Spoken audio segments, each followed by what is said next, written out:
کہ جس کے پاس زمین بہت زیادہ ہے وہ طاقتور ہے، اسی لیے ملک جو ہے وہ زمینوں پر قبضہ کیا کرتے تھے.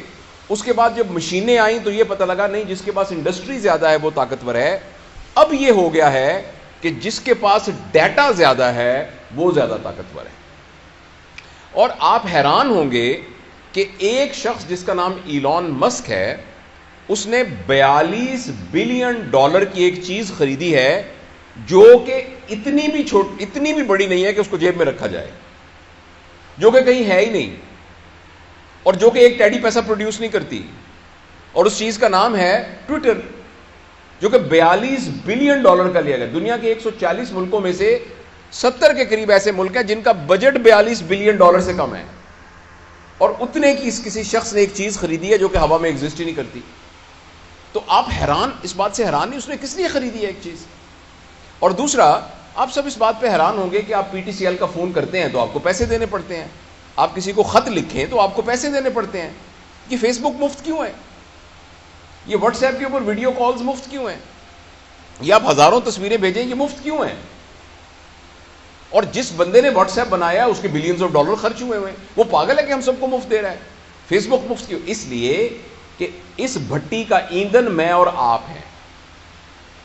میں اور آپ ان کو ڈیٹا پرووائڈ کر رہے ہیں، ہر انڈیویجول کا. اور یہ ڈیٹا کیومولیٹ ہے. صرف ڈیٹا سے کچھ نہیں ہوتا، ساتھ ایک پیرالل جو کمپیوٹنگ پاور ہے وہ اتنی انٹینس ہو چکی ہے کہ جس کے نتیجے میں آرٹیفیشل انٹیلیجنس کی وجہ سے آپ کی ایک ایک بات ہر فرد کی ڈیٹا کی شکل کے اندر لوگوں کے پاس موجود ہے. اور جس کے پاس ڈیٹا زیادہ ہے اب وہ اس دنیا کو رول کرے گا.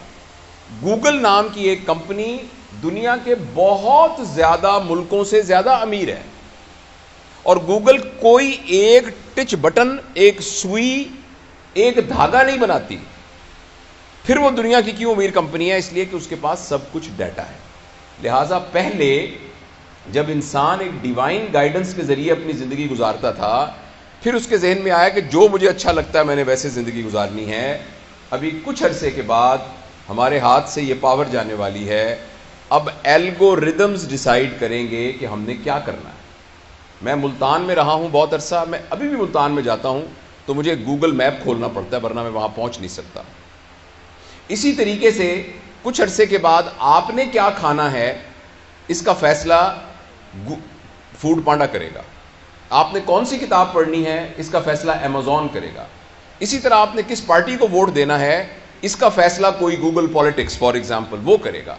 اگر آپ مجھے اجازت دیں کہ آپ نے کون سا کیریئر اختیار کرنا ہے، آپ نے کس لڑکی کے ساتھ شادی کرنی ہے، آپ نے کس ملک میں سیٹل ہونا ہے. اچھا، اور کیوں؟ اس لیے کہ اس سے پہلے آپ کو جاننے کی ذمہ داری آپ کی اپنی تھی، اور ہر شخص کی اپنی ذمہ داری تھی کہ وہ اپنے آپ کو جانے اور اپنے لیے جو بہتر ہے اس کا فیصلہ کر سکے. لیکن اب آپ کے اور میرے ساتھ کمپٹیشن ہے الگوریدمز کا اور ڈیٹا کا، اور اس الگوریدم اور اس ڈیٹا کے مقابلے میں یہ ہم سے جیت جائے گا. آپ نے جب فیس بک کھول کر آپ کی آنکھیں کی پیوپل ڈائلیٹ ہوئی تھی یا سکڑی تھی، آپ نے کون سی سائٹس پر زیادہ ہٹ کیا، کون سا رنگ آتا ہے تو جس کی وجہ سے آپ کے چہرے پر آپ کے جو فیشل ایکسپریشنز ہیں وہ بہتر ہوتے ہیں، کن لوگوں کے اشتہار دیکھ کر آپ کو خوشی ہوتی ہے، کون سی سائٹس کو دیکھ کر آپ کو کیا ہوتا ہے، یہ سارا کا سارا انڈیویجول کا، اور جس کے نتیجے میں پھر ایک کنٹینیوس الگوریدم کے طور پر یہ تمام چیزیں ڈیٹا سٹور ہو گیا ہے. سٹور ہونے سے ہم سب کے ساتھ اب مقابلہ ہے الگوریدمز کا. الگوریدم کھڑا ہو کے بتا سکتا ہے کہ آپ اپنی صحت کے بارے میں صحیح فیصلہ نہیں کر سکتے، میں آپ کی صحت کے بارے میں صحیح فیصلہ کر سکتا ہوں. مجھے پتا ہے آپ کے کھانے کا پیٹرن کیا ہے، کیونکہ ابھی کچھ لوگوں نے تصویریں جب کھانا اگر کھائیں گے تو کر کے فیس بک پہ لگا دی ہوں گی. آپ بالکل یہ مت سمجھیے کہ آپ نے آئس کریم کھاتے ہوئے جب تصویر کھنچوائی تھی وہ تصویر کچھ نہیں ہے، وہ تصویر ایک بٹ آف جگزا پزل ہے جس نے آپ کو ہیک کرنے والی اس پکچر کے اندر وہ موجود ہے. آپ نے کہا کہ میں آج فلانی جگہ پر دوستوں کے پاس پہنچ گیا، وہ ایک ایک چیز کمپیوٹنگ پروسیس میں سے گزر کے آرٹیفیشل انٹیلیجنس کے ذریعے سے الگوریدم کی شکل میں موجود ہے. اور کچھ عرصے کے بعد میں اور آپ اس قدر مجبور ہو جائیں گے کہ ہم الگوریدم کے غلام بن جائیں گے. یہ بات فکشن نہیں ہے. میں آپ کے ساتھ یہ بات بہت سیریسلی شیئر کرنا چاہتا ہوں. اگر اس سلسلے میں ہم نے فوری طور پر کچھ نہ کیا اور آپ سے میں بات اس لیے کر رہا ہوں کہ آپ پوٹینشیل پیرنٹس ہیں.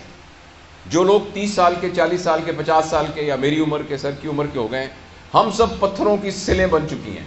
ہمارے اندر سے نیا مجسمہ تلاش کرنا بہت مشکل ہے. ہاں ہو سکتا ہے بہت ہماری رگڑائی کی جائے تو اندر سے مجسمہ تو ہر پتھر میں موجود ہوتا ہے, لیکن آپ وہ ہیں, آپ کے بارے میں بھی ابھی پریشانی ہے کیونکہ اس ایج میں آپ کے آئیڈیاز بھی فکس ہو چکے ہیں, آپ کی ہیبٹس بھی.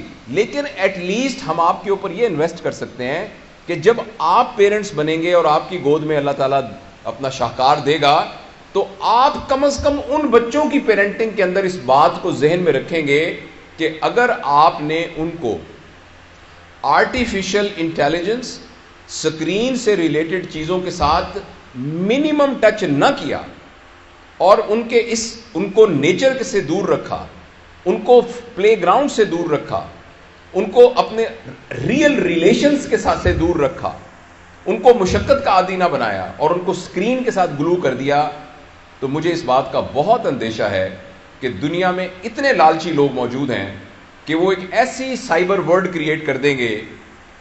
آپ نے میٹا ورس کا نام سنا ہوگا. فیس بک کا نام اب فیس بک نہیں ہے, اس کا نام میٹا ورس ہے. آپ کے فیس سے جو کتابیں تیار ہونی تھیں, یہ اس کا پرپس تھا فیس بک کا. ہم سب کے فیس سے وہ کتابیں تیار ہو چکی ہیں. اب ایک نئی دنیا بن رہی ہے جس کا نام میٹا ورس ہے. میں نے اپنے چینل میں اس کے بارے میں تفصیل سے بات کی ہے. اور وہ میٹا ورس ایک سائبر ورلڈ ہے جس کے اندر آپ کمپیوٹر میں جائیں گے اور لائک اے ویڈیو گیم, فرض کریں آپ اس میں دبئی میں پہنچ جائیں گے. لوگوں نے دبئی میں وہاں پلاٹ خرید لیے ہیں, فزیکلی نہیں, خرید لیے ہیں, ملینز ڈالر کے خرید لیے ہیں. کچھ نے اس میں ریسٹورنٹ بنا لیے ہیں, وہ آگے بک رہے ہیں. کرپٹو کرنسی کے ذریعے ان کے ریٹس اوپر نیچے ہو رہے ہیں اور لوگ کھیل کے بلینز آف ڈالر جو سمارٹ ہیں اس میں سے کما رہے ہیں اپنے کمپیوٹر پر بیٹھ کر. اب میں آپ سے آخری جو خطرناک بات شیئر کرنا چاہتا ہوں وہ یہ ہے کہ اگلے 10-15 سال کے اندر جو جاب مارکیٹ ہے وہ ٹوٹلی ڈسٹرب ہونے والی ہے. مجھے آپ یہ بتائیں کہ ایک آدمی بیٹھا ہوا ہے فزیشین اور وہ آ کے علاج کر رہا ہے, جنرل پریکٹس کر رہا ہے, الگوریدم اس سے زیادہ بہتر طریقے سے ڈائگنوز کر سکتا ہے. کیونکہ ہیومن ایرر اس کے اندر نہیں ہوگی اور آرٹیفیشل انٹیلیجنس اتنی ہو رہی ہے کہ ایکچولی شاید ہو سکتا ہے آپ ایک ایپ ڈاؤن لوڈ کر لیں اور اپنی 60-70% بیماریوں کا خود علاج کرنا شروع کر دیں لوگ, یا کہ کمپیوٹر ایکسپرٹ کے ذریعے سے علاج کرانا. آپ کو یہ بات انہونی لگ رہی ہوگی مگر یہ بات ہونے جا رہی ہے. اور بہت سے وہ پروفیشن جن کا تعلق ایکچولی ٹیکنیکل یعنی پروفیشنز کے ساتھ ہے, وہ ساری کی سارے چینج ہونے جا رہے ہیں اور کچھ عرصے کے بعد وہ جاب مارکیٹ میں وہ کنونشنل پروفیشنز کی کوئی ضرورت ہی نہیں رہے گی. اور ایک آدمی ہے جس کا نام یووال نووا ہرارے ہے, ہسٹورین ہے, اس نے اپنی مختلف 3-4 کتابیں اس کی بڑی مشہور, اس نے یہ کہا ہے کہ نہ صرف یہ کہ نئی جابز کریٹ ہوں گی مگر نہ صرف یہ کہ پرانی جابز میں لوگ جاب لیس ہو جائیں گے بلکہ وہ جاب ایبل بھی نہیں رہیں گے, ریڈنڈنٹ ہو جائیں گے. تو یہ بہت ایک سیریس چیلنج ہے. مجھے اور آپ کو اس سیریس چیلنج کے لیے تیار ہونا پڑے گا اور یہ ہماری آنکھوں کے سامنے. آپ میں سے پتہ نہیں کتنے لوگ ہیں اگر اپنے دل میں جھانک کے دیکھیں تو ہم میں سے 80-90% اسکرین ایڈکٹس ہیں. تھوڑی دیر کے بعد اگر یوں کر کے موبائل نہیں کریں گے تو ہمیں دل میں خودبود ہونی شروع ہو جائے گی, ہمیں ڈوپامین کی ڈیفیشنسی فیل ہونی شروع ہو جائے گی اور یہ اسکرین ایڈکشن بڑھتی جا رہی ہے. پلیز میں آپ کو یاد کرانا چاہتا ہوں کہ یہ اسکرین ایڈکشن میں صرف یہ خطرہ نہیں ہے کہ آپ کو پلیجر مل رہا ہے اور یہ غلط بات ہے, یا آپ ایڈکٹ ہو گئے یہ غلط بات ہے, یا آپ کا ٹائم ویسٹ ہو رہا ہے یہ غلط بات ہے.